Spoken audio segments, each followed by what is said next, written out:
जय हिंद दोस्तों। डिस्क्लेमर पढ़ लीजिएगा, मैं सेबी पंजीकृत सलाहकार नहीं हूं दोस्तों। 40 से 41 बोनस एंड स्पिरिट वाली लिस्ट अभी चला रहा हूं दोस्तों। प्लीज करके सभी लोग जाके वो वाली लिस्ट जरूर देखिएगा। बात करेंगे आज जो है इन्फोसिस के बायबैक में टैक्स कैसे लगेगा, कैसे उसका इम्पेक्ट रहेगा, क्या करना चाहिए हम लोगों को, वो भी बताऊंगा।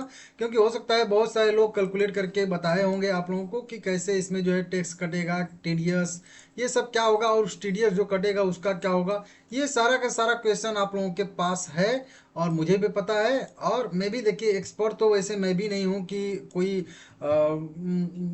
मैं सीए हुए हूँ या कुछ टैक्स का मुझे बहुत ज़्यादा जानकारी है। लेकिन इतना ज़रूर जानकारी है कि कैसे क्या होता है ये तो लगभग लगभग पता ही होता है, ठीक है ना। क्योंकि मैं भी आईटीआर फाइल करता हूँ, तो सब कुछ मैं भी पूछा जाता हूँ अपने सीए से, ठीक है ना। और उसी पे मैं आप लोगों को बताऊंगा। और कई सारे लोग तो ये कह रहे हैं कि हम तो अप्लाई ही नहीं करेंगे, हम तो ये नहीं करेंगे, हम तो वो नहीं करेंगे, हम तो बेच दिए शेयर, बुक कर लिए, प्रॉफिट लॉस बुक कर लिए, करेंगे। तो उनका भी थोड़ा सा मैं जो है यहाँ पे क्लियर करूंगा। क्योंकि देखिए सबसे ऊपर वाला कमेंट ही यही आ रहा है कि इन्होंने 490 पे बाय किया और 1540 पे इन्होंने सेल करके बोल रहे हैं कि 7K का प्रॉफिट हो गया। मैं तो टैक्सेशन वाले जो है टैक्स वाले झंझट में, टीडीएस वाले झंझट में नहीं फंसना चाहता हूँ, ठीक है ना। तो ये तरीके से कुछ लोग बोल रहे हैं कि ऐसे हो गया वैसे हो गया दुनिया जहान, ठीक है ना। तो ये सब अब इसमें क्या है कैसे है वो मैं आप लोगों को यहाँ पे बता देता हूँ जो मुझे समझ में आया है। और ये कुछ आपके क्वेश्चन भी है उनको भी हम ले लेंगे, ठीक है ना। क्योंकि वहीं उटपटांग आपके कई सारे क्वेश्चन है। और वहाँ पे और एक चीज यहाँ पे यहीं पे क्लियर कर दूं, कुछ लोग बहुत ज्यादा चालाक बन रहे हैं ना। तो कल कमेंट आया था, दो तीन लोगों का आया था कि वो क्या किए थे कि मैं आप लोगों को कल बताया था कि 133 शेयर रहेगा तो आप रिटेल कैटेगरी में रहोगे, क्लियर, रिटेल कैटेगरी में रहोगे कल के क्लोजिंग के प्राइस से, ठीक है ना। लेकिन अब कुछ लोग क्या कर रहे हैं कि 100 शेयर एक डीमेट अकाउंट में, 100 शेयर एक डीमेट अकाउंट में खरीद ले रहे हैं। तो वो समझ रहे हैं कि इसमें भी रिटेल कैटेगरी में आ गया, इसमें भी रिटेल कैटेगरी में आ गया। अरे भाई बकवास है वो। आप रिटेल कैटेगरी से बाहर हो। आपके पास अगर 5 डीमेट अकाउंट है ना, पांचों का मिला के 133 होना चाहिए। चाहे एक में 133 हो, चाहे 5 में हो, चाहे 50 में, उससे मतलब नहीं है। एक नाम पे, एक पैन कार्ड पे 133 शेयर से ज्यादा हुआ तो आप रिटेल कैटेगरी से बाहर। सीधा सीधा एकदम क्लियर इसको कर लीजिए। मुझे बहुत ज़्यादा जानकारी नहीं है, लेकिन जो जानकारी है वो एकदम क्लियर रहती है। तो आपके पास 10 हैं अकाउंट, 5 हैं, मतलब उससे नहीं है। आपके नाम पे 133 शेयर से ज़्यादा हुआ, आप रिटेल कैटेगरी से बाहर। एक्सेप्टेंस रेशियो मतलब समझ लीजिए कि ना के बराबर, ठीक है ना। ये समझ लीजिए, ये क्लियर रहना चाहिए आपके पास। अब अभी और बताऊंगा। देखिए जैसे कि जो मुझे मोटा मोटी पता तो था ही, लेकिन मैं सोचा कि उसको प्लान करूंगा, ऐसे करूंगा वैसे करूंगा। उससे अच्छा सीधा एआई से पूछ लेते हैं हम लोग। एआई खुद ब खुद क्लियर कर देगा और प्लान बना के भी एकदम अच्छे से दे देगा। जो चीज़ मैं आपको लिख लिख के अच्छे से 1 घंटा में बनाता वो 10 मिनट में काम हो गया। देखिए जो भी आपके बायबैक में आप शेयर टेंडर करते हो, जैसे कि उदाहरण लेंगे 100 शेयर आप टेंडर करते हो, उसमें से 25 शेयर बायबैक में अगर जाता है तो 25 शेयर का जो भी वैल्यू रहेगा वो टोटल जो वैल्यू बनेगी वो टोटल के टोटल वैल्यू जो रहेंगे वो डिविडेंड इनकम में काउंट होते हैं। सीधा सीधा समझिए। अब जब आप ये कह रहे हो कि मैं तो टेंडर नहीं करूंगा शेयर, मैं तो बायबैक में शेयर लगाऊंगा ही नहीं, तो इसका मतलब क्या मैं ये मान के चलूंगी कोई कंपनी आपको जो है मतलब डिविडेंड देती है तो आप उस डिविडेंड को भी नहीं लेते हो, बोल देते हो कंपनी से कि नहीं मुझे डिविडेंड मत दीजिए। अगर आप डिविडेंड लेते हो तो बायबैक में भी अप्लाई करने से कोई मतलब नहीं है। बस इतना सीधा सीधा समझा रहा हूं कि अगर आपको डिविडेंड से परहेज नहीं है तो फिर बायबैक से भी परहेज नहीं होना चाहिए, क्योंकि ये भी डिविडेंड ही है। हाँ एक चीज बस डिफरेंस ये आ जाएगा कि इसमें आपका जो बाइंग प्राइस है वो भी एज ए डिविडेंड काउंट हो जाती है, मतलब उसको भी डिविडेंड काउंट किया जा सकता है, जिसको अभी यहीं पे मैं क्लियर करता हूँ। जैसे कि मान लेते हैं मैंने 1500 पे शेयर खरीदा और जो है 1800 पे उसको हमने जो है टेंडर कर दिया, तो हमको यहाँ पे 300 रुपया का डिफरेंस प्रॉफिट हुआ। लेकिन अब हमको जो 1800 टोटल मिलेगा वो टोटल का टोटल 1800 जो रहेगा उसको डिविडेंड काउंट होगा, ठीक है ना। लेकिन जो 1500 हम लगाए थे, चलिए ठीक है, उसको डिविडेंड में आप काउंट कर लिए। लेकिन अगर जो आप देखोगे तो लॉन्ग टर्म कैपिटल गेन जो, या फिर लगता है शॉर्ट टर्म कैपिटल गेन, जो भी आपको प्रॉफिट लॉस होता है ना साल दर साल बेसिस पे आप लोग देखते होंगे तो कि इतना हमको साल दर साल लॉन्ग टर्म कैपिटल गेन हुआ है, इतना शॉर्ट टर्म कैपिटल गेन हुआ। तो जिस भी टाइप का ये शेयर रहेगा, 1 साल वाला रहेगा तो लॉन्ग टर्म कैपिटल लॉस में वो जाएगा, जो 1500 के हिसाब से 1500 आपका है। या फिर अगर शॉर्ट टर्म में आप बाय करके रखें तो वो शॉर्ट टर्म मतलब कैपिटल गेन की जगह पे लॉस में जाएगा। या फिर पहले से आपका किसी में मतलब मान लेते हैं कि शॉर्ट टर्म कैपिटल गेन आपको 1500 का हो रहा था, तो यहाँ से वो 1500 जो जाएगा वो आपको उसको सेट ऑफ कर देगा, मतलब वो जीरो हो जाएगा। तो ठीक है, आपका 1800 काउंट हो रहा है डिविडेंड में, लेकिन वो 1500 भी तो वहाँ पे सेट ऑफ हो जा रहा है ना। तो इससे कुछ फर्क नहीं पड़ेगा, बहुत ज़्यादा फर्क नहीं पड़ेगा, ठीक है ना। अगर फर्क पड़ता है आपको तो फिर आप अपने हिसाब से देख लीजिएगा। लेकिन अगर वो डिविडेंड अकाउंट टोटल ट्रीट होता है, लेकिन फिर भी वो 1500 जो है आपका वो लॉस काउंट होगा, ठीक है ना। तो अगर लॉन्ग टर्म कैपिटल गेन मान लेते हैं कि आपको 50,000 का हो रहा है, आपने 50,000 के शेयर बायबैक में दे दिए और 50,000 के शेयर आपके एक्सेप्ट होगी, तो वो 50,000 आपका लॉस काउंट होगा ना। तो वो 50,000 वाला हो जाएगा, तो 12% जो उस पर लगना चाहिए था, या शॉर्ट टर्म में जो 20% लगना चाहिए, तो वो भी तो तुम्हारा उधर बच रहा है ना भाई, समझ रहे हो। और बेहतर तो ये, अगर आपका इनकम टोटल कह लीजिए साल का टोटल इनकम अगर मतलब वही 12 लाख से अगर कम है, तो आपको बिंदास करना चाहिए, कोई दिक्कत ही नहीं है, ठीक है ना। और ये मैं क्लियर सब कुछ पूछ लिया हूँ, ठीक है ना। देखिए यहाँ पे सीधा अगर हम लोग 100 शेयर अप्लाई करेंगे, 25 शेयर जाएगा तो 45,000 मिलेगा, ये सीधा सीधा डिविडेंड इनकम काउंट होगा, ठीक है ना।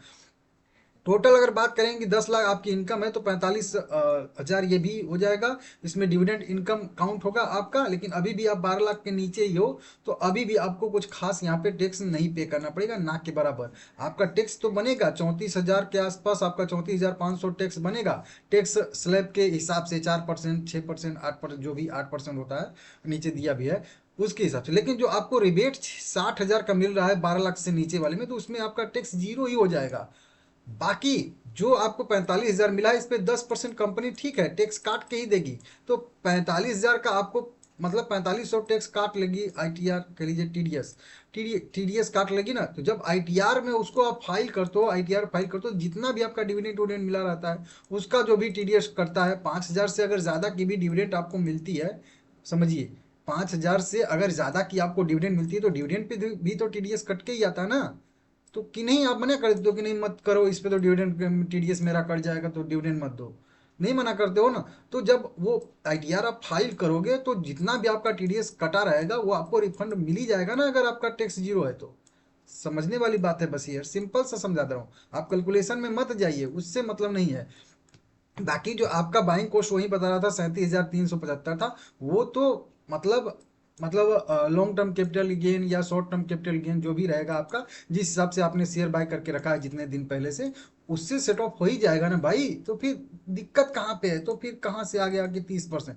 अगर आप 30% स्लैब में हो, तो आप तो ऐसे ही खुशनसीब हो कि इतना आप कमाते हो, तो बढ़िया ही चीज़ है, और उसमें रोने वाली कौन सी बात है।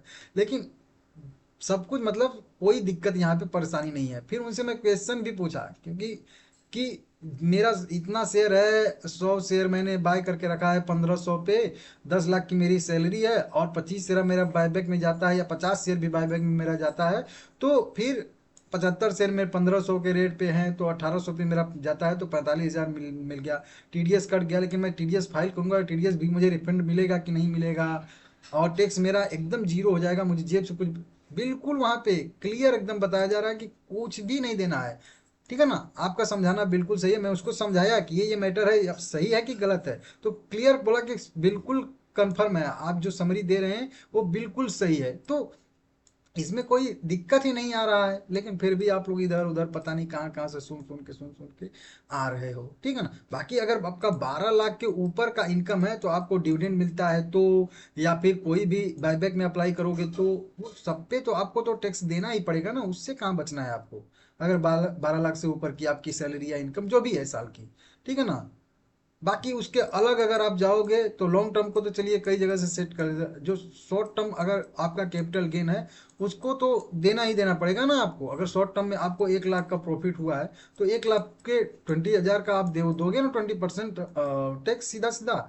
तो वहां पे नहीं बचो। लेकिन अगर ये चीज अगर करोगे, और शॉर्ट टर्म में आपका जो है, अगर मान लेते हैं कि 1 लाख का प्रॉफिट हो रहा है, और यहाँ पे 50,000 का हुआ, तो 50,000 जाके उधर 50,000 सीधा जो है सेटअप करेगा ना। तो बाकी जो 50,000 आपका है, बस उस पे ही देना पड़ेगा आपको 20% ना।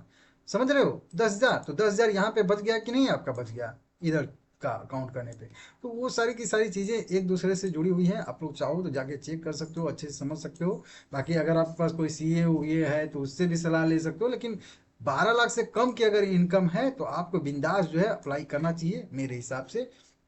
अब बात आते हैं कि मतलब जिनके पास ज़्यादा है, ज़्यादा का मतलब हो गया कि जिनके पास जो है उस मतलब ज़्यादा शेयर है, वो क्या करें, क्योंकि अभी तो 133 वालों का मैं समझा रहा था। लेकिन अब देखिए, अगर आपके पास शेयर भले ही 1 करोड़ के हैं, उससे मतलब नहीं है, समझ रहे हो। आपके पास शेयर 1 करोड़ के हैं, आप नॉर्मल कैटेगरी में हो तो भी आप अप्लाई करोगे, और अगर फिर भी आपके पास शेयर कितने के हैं उससे मैटर ही नहीं है ना, आपकी इनकम कितनी है। अगर आपके पास कितने भी शेयर हैं, मान लेता हूं कि आपके पास 1000 शेयर हैं, 1000 शेयर का मतलब है कि 3 जीरो यहाँ पे लगा दीजिए, इकाई दहाई सैकड़ा हजार 10,000 लाख 10 लाख 15 लाख के शेयर हैं, या फिर और भी ज्यादा के शेयर हैं आपके पास, या फिर मतलब 10,000 20,000 आपके पास शेयर हैं, मतलब 1 करोड़ के मान लेता हूँ कि शेयर आपके पास है, फिर भी अगर आपकी सैलरी इनकम 10 लाख 12 लाख के नीचे है तो भी आपको अप्लाई करना चाहिए, क्योंकि आपके तो बहुत एक्सेप्टेंस रेशियो बहुत कम ही आएगा। 50 शेयर के बदले में एक ही शेयर आपका आएगा, तो आपका भी अगर 50 शेयर बायबैक में जाता है, 25 शेयर बायबैक में जाता है, फिर वो जो इनकम होगी, वो इनकम और आपकी सैलरी जोड़ के अगर 12 लाख से कम आता है तो भी आपका कुछ भी नहीं बिगड़ेगा। आपके पास शेयर कितने भी हों, आपका जितना बायबैक में जाएगा उसी इनकम को डिविडेंड। ये थोड़े कि नहीं हमारे पास 1000 इनकम शेयर है, 1000 हमने अप्लाई कर दिया तो मेरी सारी इनकम वहां पे काउंट हो गई, नहीं, जितना एक्सेप्ट होगा उतना का ही काउंट होगा ना डिविडेंड इनकम, समझ रहे हो। और वही लॉस तो उधर से सेटअप हो ही जाएगा, ठीक है। तो इस हिसाब से, मेरे हिसाब से बढ़िया है, आप कर सकते हैं, चाहे आप रिटेल कैटेगरी में हो तो, चाहे एचएनआई कैटेगरी में हो। बस दिक्कत ये है कि एचएनआई कैटेगरी में या नॉर्मल कैटेगरी में आपका एक्सेप्टेंस रेशियो कम आएगा, रिटेल कैटेगरी में बाहर आ जाएगा, ठीक है ना, ज़्यादा आ जाएगा, ठीक है। कुछ आप सबके वहीं उटपटांग आंसर भी, क्वेश्चन भी है कि 3 शेयर हमारे पास है तो हमारा कितना होगा। 3 शेयर है तो अगर एक्सेप्टेंस रेशियो 30% का आएगा तो 1 शेयर आपका जाएगा, नहीं तो अगर सीधा सीधा वैसे भी जाएगा तो फिर तीनों शेयर आपका जा सकता है, अगर एक्सेप्टेंस रेशियो 50% से ज़्यादा का जाता है तो, क्योंकि दूसरा राउंड घूमता है तो सबका एक एक एक एक एक एक एक ऐसे लेता है, वो अलग चीज़ है, वो समझ लीजिएगा, ठीक है ना। प्रोमोटर वाला ओनली रिटेल में 2 लाख में क्यों आएगा, वो आता ही आता है भाई, वो पहले से ही है, ठीक है ना। जो भी अप्लाई नहीं करेंगे सबका रिटेल में आएगा, ठीक है ना। 2 लाख शेयर होल्डर हैं, 133 शेयर से ज़्यादा वो भी जनरल हो गया, प्लस 30। देखिए ये अब तो समझ नहीं पाया जो टोटल नंबर ऑफ कितने शेयर हैं, ठीक है ना। लेकिन जो रिटेल कैटेगरी में वही माने जाएंगे जो 2 लाख से नीचे हैं, जो 2 लाख से ऊपर का शेयर होल्ड करके रखे हैं वो नॉर्मल कैटेगरी में आएंगे ही आएंगे, ठीक है ना। ये आप समझिएगा, तो इस तरीके से सारा का सारा सिचुएशन है, आप देख लीजिएगा। बाकी हाँ, रिटेल कैटेगरी में हर आदमी अप्लाई नहीं करता, ठीक है, अपना अपना मर्जी है, जिसको करना है वो करे, ना करना हो मत करिए, ठीक है ना।